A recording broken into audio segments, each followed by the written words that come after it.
famed author Clive Cussler, the hero Dirk Pitt. Lord, this is beginning to sound like a conspiracy to assassinate the president. In the end, Brogan said grimly, it may well come to that.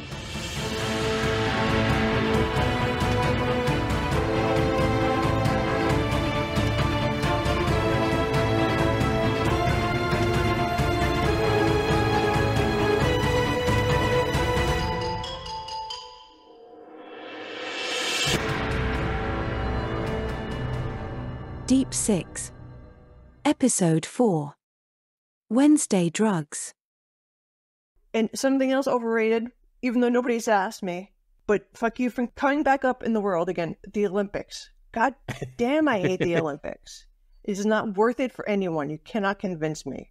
On the one hand, it is a ridiculous, massive capital expenditure. On the other hand, I do like watching the actual events and seeing like excited kids win gold. Okay, that is a very wholesome. Yeah. And perfectly reasonable and loving humanitarian response. I still have PTSD from like having one TV as a family, having to share with an older sister and a younger sister, because older sister has rights because they're firstborn, and younger sister, you have to be quiet. They're the baby of the family, so you have to shut them up. And my dad liked the Yankees, and I think there's 9,000 baseball games a year. About that.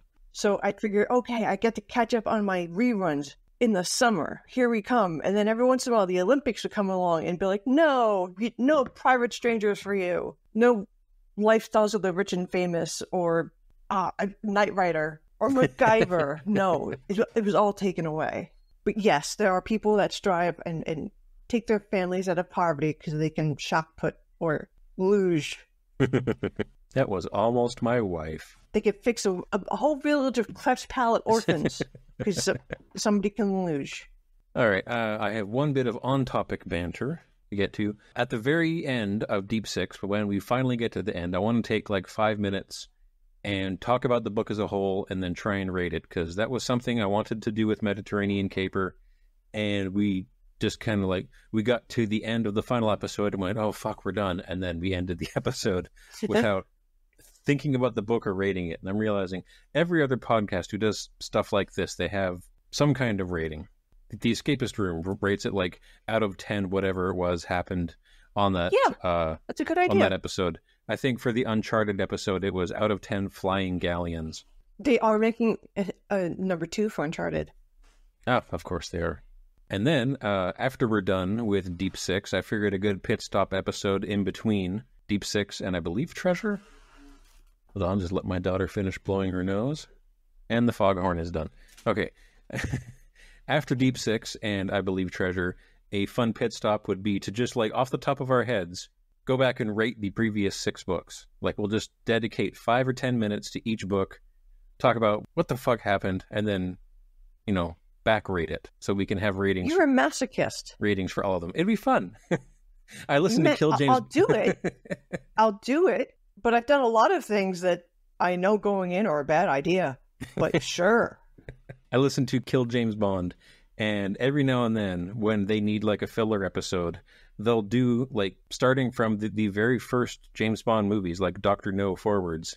They will do that movie again with no notes. It's amazing. And without going back and re-listening. And they'll try and piece the plot together and think, wait, is that what happened in this movie? And it's a lot of fun because that does give them an excuse to go off on weird tangents. Time and memory plays a trick with movies or any content you're taking in, because you see it again in a different time and place, maybe a different point in life than where you were when you first watched it, or society has changed. Song of the South, looking at you, Disney. There goes a real sack of crap. It just makes it a totally different movie. I do love rewatches like that, or going over things like that. Oh, and I just had another thing of going over. Nope, it's gone for the ages. Okay. Have you gotten all the seltzer out of your notes? I'm sorry, listeners. I missiled the podcast yesterday because my notes are not in the cloud, and I spilled seltzer all over my notebook. And we're opening on chapter 38.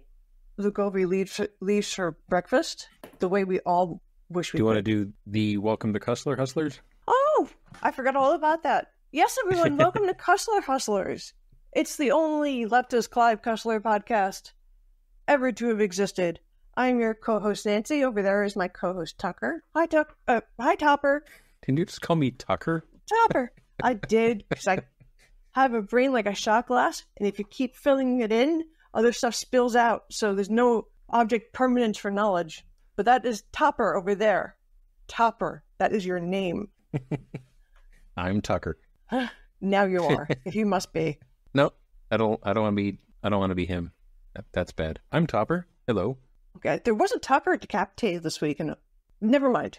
It was another world event. All right then. I think there was a hay baling incident. Your neck of the woods is scary. And that is a tangent.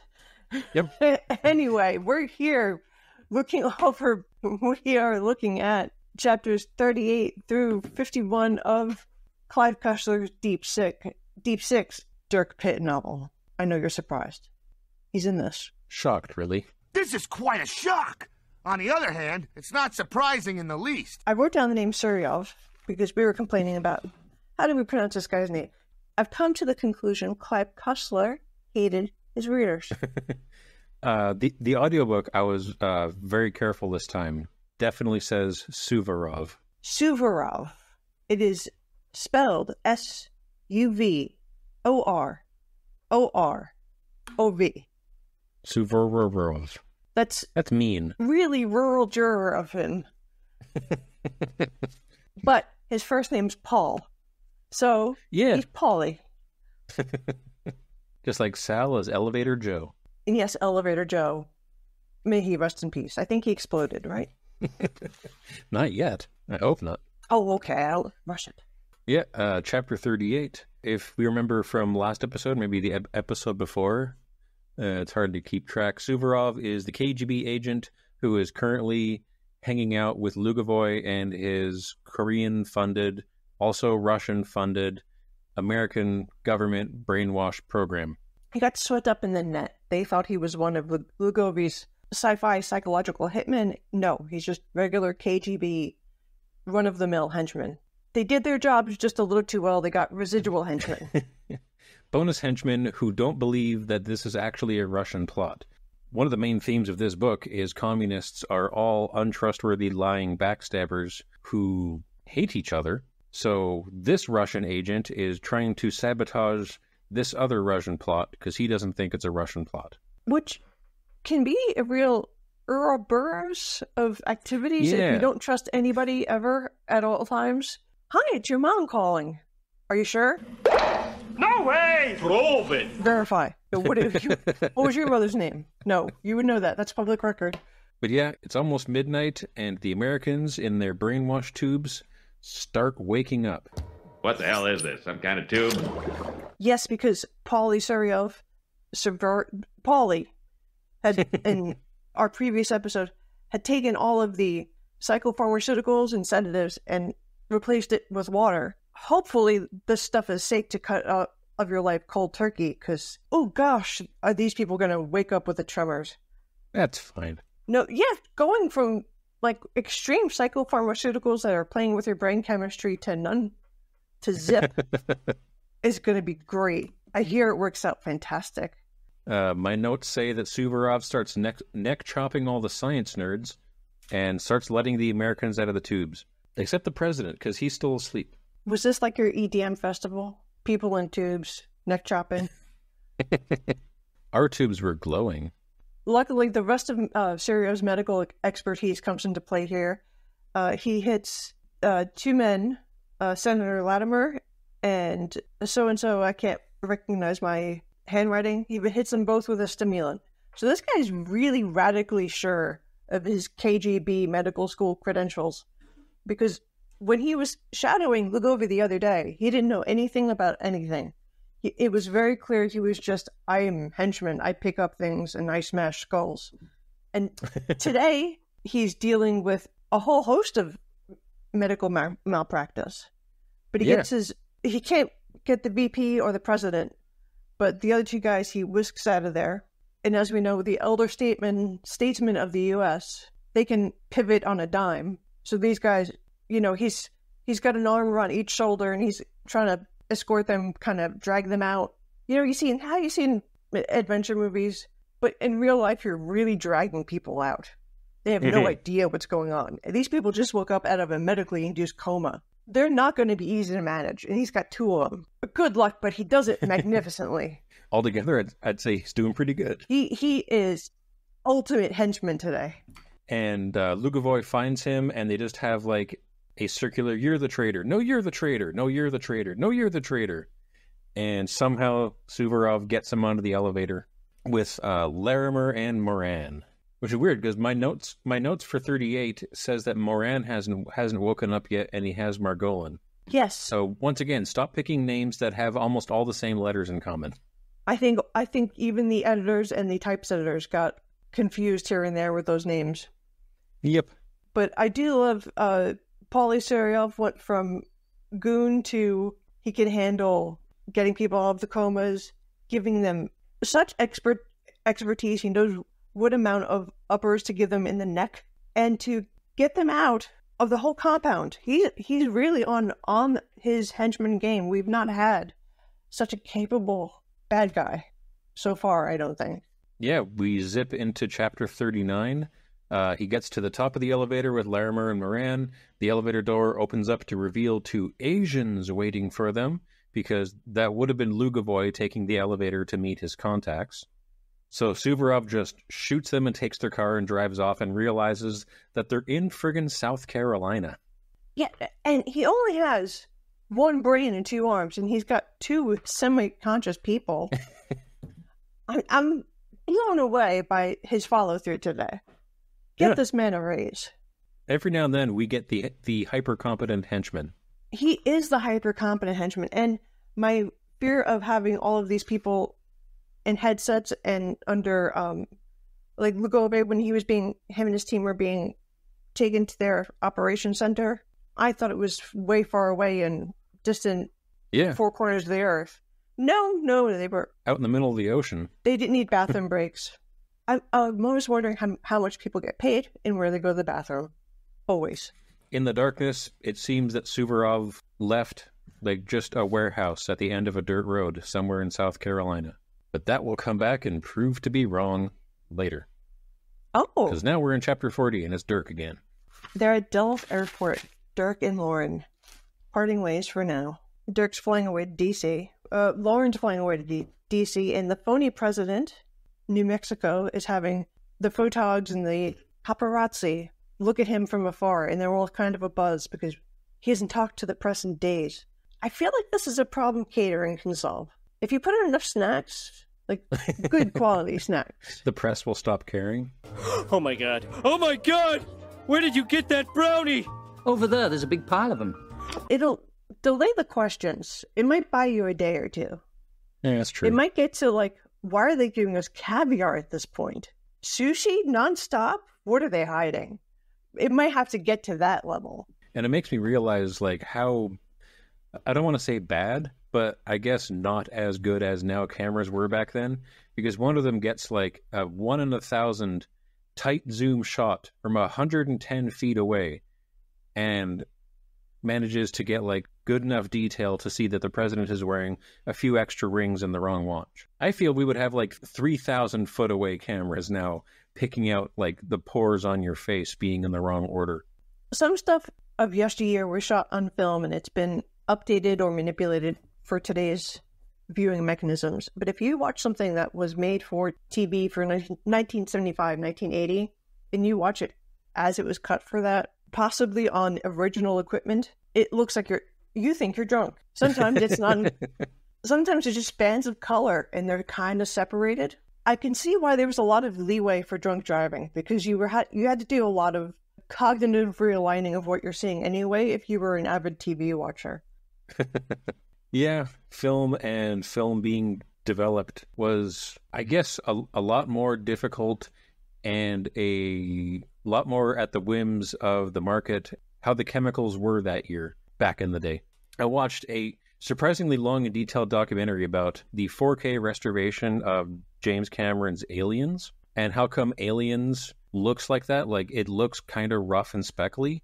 And it all traces back to that was like the last batch of Kodak film and developing chemicals that were produced by like one company that got some things wrong. And so forever, Aliens will look like that because of a batch of chemicals out of one company in the middle of China for Kodak. That happens all the time for things. I love stories like that. Because you can't reproduce that. You don't have any of the chemical left. Maybe somebody in their closet has the last vial of that chemical, and they could possibly backwards engineer it. But yeah, the 4K resolution is making, or the 4K remaster is making Aliens look worse. So they're having to come up with workarounds to deal with why the film looks like this and why the restoration is just going to magnify all these errors and make it look shitty. They're doing 4K restoration of, I know you're surprised I'm bringing this up, Columbo. These actresses and actors would be horrified if you saw every pore and yellow piece of tartar on their tooth. No way they signed up for this. And you can't even imagine, especially not in their day, what you have to put in your will so this doesn't happen. I'm not sure anybody wants 4K remasters of shows from the 70s. Like, you're really losing a bit of the magic there. You really are. Children will never understand the jump from standard definition of 4K to what we see now. It was such a huge jump. It affected ticket sales to stadium games. Huh. Just because they could watch it in high def at home finally? And see it. And finally see it. You can see a hockey puck. That is true. I remember watching hockey as a kid going, where the hell is it? On our giant 30-inch tube television. Your giant 30-inch tube television. Yep. It's enormous. How deep was it? 30 inches wide? 30 inches deep? It was a cube. It killed one of our pets. What? No. That's just the running gag for the TV falls over and kills somebody because it weighs 1,000 pounds. Oh, that does happen all the time over here. Okay. Because I live next to a cult and they try to hide their TVs because they're not supposed to have them. Because that's like what the modern English people do. English being modern. So if you hide your TV, you get an old crappy one and it falls on one of your many toddlers. So if you're listening to this podcast, secure your TV or put it on the floor. Always put dirty laundry on top of it. Nobody's going to go through it. Back to the book. Chapter 41. And I will swear that these names keep changing every time. So once again, we're back with Vlad Polovoy, the Russian president, talking to Sergei Uranov, the head of the KGB. And I'll swear those names were different last time. I thought they were changing too. I wrote them down carefully and neatly. And I've had 2 brain injuries and a gym teacher punched me in the head in 4th grade. So for me to write this down carefully and neatly took like an hour. He is changing. He's having a lot of fun. Or whatever of the day drugs he was taking, they were spot on. He had the great batch. He had the Wednesday drugs. The only other thing that I can think of, which is now my favorite subtext for this, is in between each chapter, the head of the KGB is being killed and replaced. And the president's just like, well, here's the new guy. Yeah, people seem to be there for the job. I would be changing my CV. I would maybe try to get into one of those charter schools for the blind. I think I could fake being blind. Please don't. That's my out. No, I won't fake being blind, but if I had to be... I'm not saying that's an acceptable course of action. It is not. Oh, also, it is not acceptable to call your niece chunky, in case anybody thought in the last episode that I was approving of my husband's behavior. No, I was horrified. I was so shocked. I shocked myself twice, not 3 times. But if you're like, if it's cake or death, if you have to do something or you're dead, you have to do the something. So fine. Fake whatever you're going to do, blindness, injury, taxes, to not die, do what you got to do. This doesn't seem like being the coach of the Yankees here. It doesn't seem like a fun job that people covet. But anyway, Vlad and Sergei find out that Paul Sergeyev has escaped, and they're not thrilled with how subtle this guy has been. Because he's basically called Oprah. He's told everybody. I'm amazed that they found out so fast. But yeah, he took Larimer and Moran with him, Sergei defends him, kind of. He's like, he says that Agent Suryov did what he was trained to do, but since nobody tells each other anything, this is what you get as a result. Yes, I was thinking this. I know it's been 1,000 years, but it's the summer of 2024, and there was a presidential assassination on Donald Trump, the nominee for this go-around's presidential campaign. And I've heard people go over it, and they're like, oh yeah, there's just so many different law enforcement agencies that when you go to a police officer, regardless of what kind of police officer they are, state trooper, federal agent, this kind of agent, ATF, your local sheriff's unit, and you say, there's a shooter up there, they're so used to hearing that, they're sick of it. Because they're like, oh yeah, I know, that's Ed from this agency, or that's Tom from that agency. But they don't always have that clear in their head, or it's not made clear to them where everyone is. So you can sneak somebody in there because they're used to, it's supposed to be there. Interagency communication never goes wrong, right? Everybody fully has the information on the ground. It'll take hours for information to propagate to where it has to go. Poor Paul Suryov thinks he's doing the right thing. Mm-hmm. Meanwhile, he's just a loose grenade. He's fucking up everything. He's a loose grenade. Where is he going to go off? They also let it drop that Russia's payment to the Bougainvilles for the brainwashing scheme is $1 billion in gold. Ooh, let's look up without the way. Oh, I did later on, because towards the end of this section, we meet the boat that's carrying all that gold, and it's 38 tons of gold in 1986 money. 38 tons of gold. Wow, is that dense? I'm not a jewelry person at all. I think jewelry is pointless. My wedding ring was $7. I got it from the place I worked. I got a handful of them, so we have them for life. But as a thing that's amazing, like gold doesn't tarnish. If it's pure, it's super dense. Mm-hmm. That makes me sound like I need a helmet for soup every time you do that.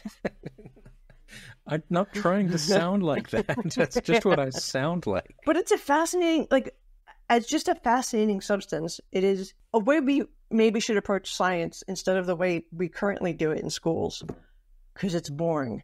But if you give kids something really dense, unfortunately, that's going to be lead, because what else will they put in their mouths? The human brain can't comprehend small and dense and heavy. It's fascinating. It is. Here's Science Corner with Nancy, a non-science person on this podcast. Which always reminds me of in grade school, or perhaps early high school, when they would give us mercury to play with and roll around in our hands, and be like, feel how heavy that is. Oh, I told my daughter I did that, because we would used to, if my mom dropped a thermometer, because she'd always cool it down after putting it in boiling water, sometimes she'd fling it, and it would go right under the kitchen table. That's when that was our time. Our time with the mercury. And my daughter's like, you should be dead. That should kill you. I'm like, they told you that kills you? That doesn't. What else are they telling you? Yeah, mercury's vaguely poisonous. It's not good for you, but handling a little bit of it in high school isn't going to kill you. And it's not real mercury in thermometers anyway since the 70s. Well, those were the good thermometers that we had as children. Excellent. Okay. You had the deadly ones. Oh, it was so beautiful. The science that's really beautiful and spectacular to witness and behold is all the poisonous stuff. You know when something's glowing blue? That's really bad. But it's glowing blue. That's gorgeous. Uranium glass. Or a spill on the highway. Woohoo! Oxidizing sulfur. Call to the void. Or chapter 42. Well, not quite. We still have the end of chapter 41, so we're... No, the fuck we don't. Really? The end of 41 is Lee Tong Bougainville talks to Lugovoy at the brainwashing installation. This motherfucker was on a typewriter. Why? And I love this Bougainville. This exchange, the built-in fear of the man behind you. Bougainville could see it in the eyes of every Russian he met, always depressed, always paranoid, always living in fear of a knife in the back. And he straight up does the Simpsons thing of telling Lugovoy, you have 3 more days, and to show you I'm serious, you have 2 more days. Yes, he does. He does the evil henchman move it up. I laughed out loud at that. And Lugaroy was, it's impossible. We have to relocate. Yeah, our security is shot. Everything is bad forever. You don't have to relocate. You just have to keep working. Dun dun dun. That's impossible. How can that be? And Bougainville thinks that this must be part of Polivoy's plot to backstab the Bougainvilles. But why would Polivoy sabotage a $1 billion plan for world domination that he started? The Bougainvilles sound like an old Southern mafia that made its back on, like, illegal wedding flowers. That's incredibly specific. Wow. Once it came to mind. It was making me think of I can't remember the name of the family, but the original heroine family in like season 1 of the Ozarks. Oh, okay. Ozark, I guess, is not the Ozarks. Have you seen Ozark? I've seen every episode, and I've been to the Ozarks, and I've been run off the road once in the Ozarks. At the end of season 1, when they get the redneck mafia and the Mexican mafia in the room together, they come to an agreement. Everyone's going to be rich. And then she just stands up with a shotgun and blows the Mexican mafia guy's head off.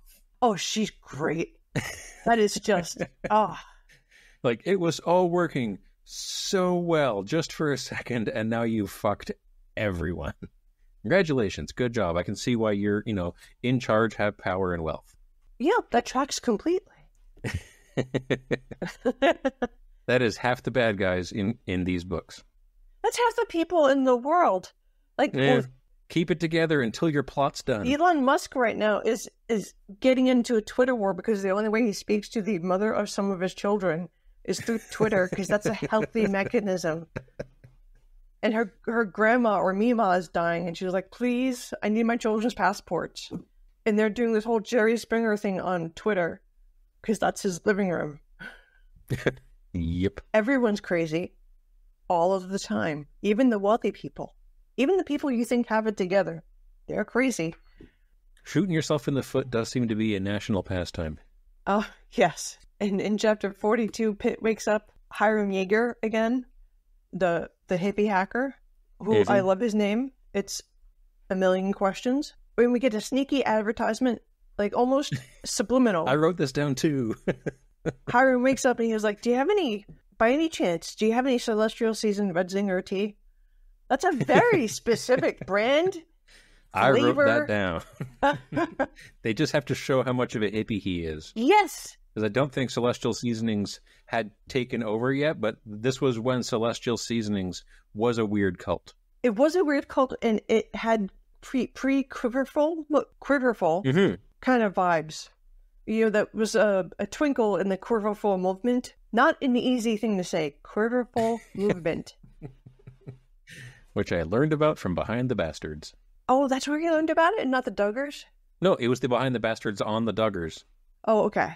And it was like a 3 or a 4-parter, and one of the entire parts was just that movement and how it relates to America and a certain branch of right-wing fundamentalism and Celestial Seasonings. Yes, they have going back into their Wayback Machine, they have all get together, live on the commune. It's okay to have as many babies as you want, not with people who are not white, but oh God, no. Fuck all the hippie guys, go ahead. And you're like, I thought you guys were cool. No, we're Nazi hippies. That shouldn't be a flavor. It is, because the world's terrible. We get the backstory of what Hiram has been doing. He's dug through 50 shell companies, but his computer finally found a shipping company, a French firm that sails out of Somalia with a perfect reputation.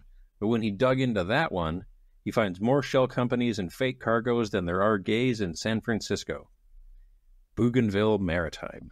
Well, I don't think anybody like Navy adjacent should be making gay jokes. Just for the tradition of it, please. Even as a little kid, I knew that San Francisco was shorthand for lots of gay people. Just me too. Cultural osmosis. I didn't know why they were there, but they were there, and all the TV shows said so. I knew that, and I knew before I could even really think that if anybody ever gets you in a chokehold, to fight low, like go for their crotch, or go for their ears, because it only takes 5 pounds of pressure to remove a human ear, and everyone's expecting you to go for their eyes. or their groin. But if you can get somebody in the knee or the ear, you can really do a lot of damage. And this was told to me before I was able to go get like a soda from the corner store. Oh. Like we were in some dystopian nightmare. It was a beautiful neighborhood. Everybody had a yard with grass and, a lot of cemented yards because people, why mow? Here's how you rip an ear off. Ride or die, sweetie. Yes. Oh, where did you continue? This is a long chapter. Yeah, they talk about Bougainville Maritime. They talk about Min Corio, the Steel Lotus. They talk about her criminal history. Oh, yes, Pitt gets the whole lowdown on Min. And then he tells, obviously, this complete moron of a person, Hiram Yeager. If you see this boat or anything with the word eagle, just keep in mind and drop me the info. Yeah. And Yeager's like, the president's boat? And Pitt's like, no, why would you say that? Why? I'm not sharing top secrets. Shut up. Yeah, they talk about hacking and how they probably know that we hacked them, so they could probably hack us back. And Hiram's like, actually, they probably have hacked us back. We just haven't noticed yet. Sometimes things are sneaky in their subtle scariness. I found the whole movie, The Big Short, was the scariest movie I've ever seen as an adult. It was up there. Hiram's line there is like, oh yeah, they've already found out. They know. It's level-headed. He's not being histrionic, but he's not sugarcoating anything. He's just, oh, they know we know, and they know we know that we know. It's great. Occasionally, Clive Cussler can write a thing, and he did a good job. And once again, Hiram shows just how down to clown he is with illegal stuff. Because Pitt tells him, while you're in there hacking, if you could just fuck up their computers and all of their files while you're doing it, that would be great. And Hiram's like, but we'll lose federal evidence. Okay. I could go to jail for this. Because Hiram thinks that they're building like a federal case against them for something. And Pitt's just like, nah, fuck them up. All my stuff is off the books. And as we've learned through news and documentary things, if you didn't mean it at the time and you were a white guy and it was like before 1987, or if you did mean it but you meant it for Jodie Foster, it's fine. And I think that's a good place to leave off because I have no saliva in my mouth. Oh, all right. Definitely a shorter episode this week then. Just the joys of getting older. Sometimes no saliva. Sometimes you just cry out of a left eye.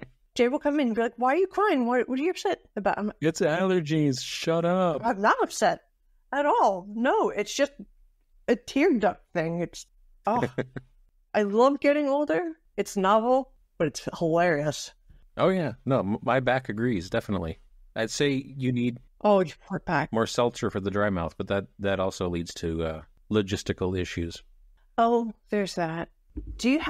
Have you ever, I don't know if you've ever had any fun drugs or, I don't know if you can get your hands on this. Uh-oh. That is a muscle relaxer that will also ease nerve pain. I know about it because when I was taking care of my dad, he had MS, and that was like when he had excruciating pain along his spine. That would help. I've never heard of that one. The only muscle relaxants we have are Robaxacet, and I think I have like a mild allergy to that because it makes my skin hurt. Oh my God, that's not good. So every time I have extreme back pain, doctors are like, here, take Robax. I'm like, I really can't. Yeah, you can. Your heart can stop with something like that. Your skin hurts. Yeah. Oof. Tizanidine. But the Xanaflex is for spinal problems. If you had an injury in your, and it's a lot of fun. I'm not pushing it because it's fun, but it is a lot of fun. Years and years and years ago, when I was done building a bunk bed desk thing for my son, I fucked up my back doing it. And then I got the bunk bed done. I hopped in the van. I drove for 4 hours to the in-laws farm. We had a couple of drinks. It was fine. And I went to bed. And the next morning, I rolled out of bed onto the floor and laid there for 2 hours until somebody noticed I hadn't come down for breakfast. And I had to go to the hospital. I couldn't bend. I was straight as a board in the van, my back completely off the chair all the way to the hospital. They had a look. They gave me the drugs. They gave me a triple dose in the hospital, because we have to get you relaxed now. This is really bad for you. And then halfway between the hospital and my in-laws' place, it kicked in all at once. I just went, oh. and just became a limp noodle in the passenger seat, and it was really warm, and everything was great. It's like akin to taking out a splinter that's been really like in there aggravating your thumb or whatever joint or pieces of body it's in. Your skin is raw. It's almost infected. It's aggravated. That splinter comes out. It is instant release. I've never had medication hit that hard before, and I'm like, wow, that's why these are addictive. This is great. I've had that for sinus infections. Like the first Z-Pack. You're like, that's a feeling you should bottle. The first time you could breathe through your nose in a while. I am prone to the kind of sinus infections where the nerves leading to your teeth get infected. Oh, no. I've seen some people with interesting faces because of that, because like the swelling could be like geometric. I have like almost no swelling. People say I look fine, but it's like all the teeth on one side of my head will be in screaming agony. That's terrible. I'm like, well, I know what this is. Back to the doctor, and I tell them like, no. I know exactly what I have. I know exactly what you have to give me. Check my file. And they're like, oh, yeah. All right, here you go. Oh, take care of your teeth, everyone. Yeah. Yes. Everyone take care of your teeth. There's one message to bring home from the Cussler Hustlers. It's take care of your teeth. And also drugs are bad, but occasionally great. This one, when I took, before I had children, a long time, in a galaxy, long time ago, I watched a football game on it, and I thought they were playing with two balls. And I was making the commentary to my husband, and he was like, well, what are you watching? I don't know, but it's amazing. It's like, I can't believe how do they time the catches? I should watch the Olympics like this. I hope, maybe I could mail a lot of this from Canada. Go see if they sell this in your pharmacy. You Canadians have things like in vending machines, like heroin. It could be right there. And maybe. Send me some. This is just for satire and commentary. That's all. Anything we say is satire and commentary. Oh, yeah. On the advice of my lawyer, don't do anything that we say. Yeah, okay. Bye, everyone. Bye, everybody.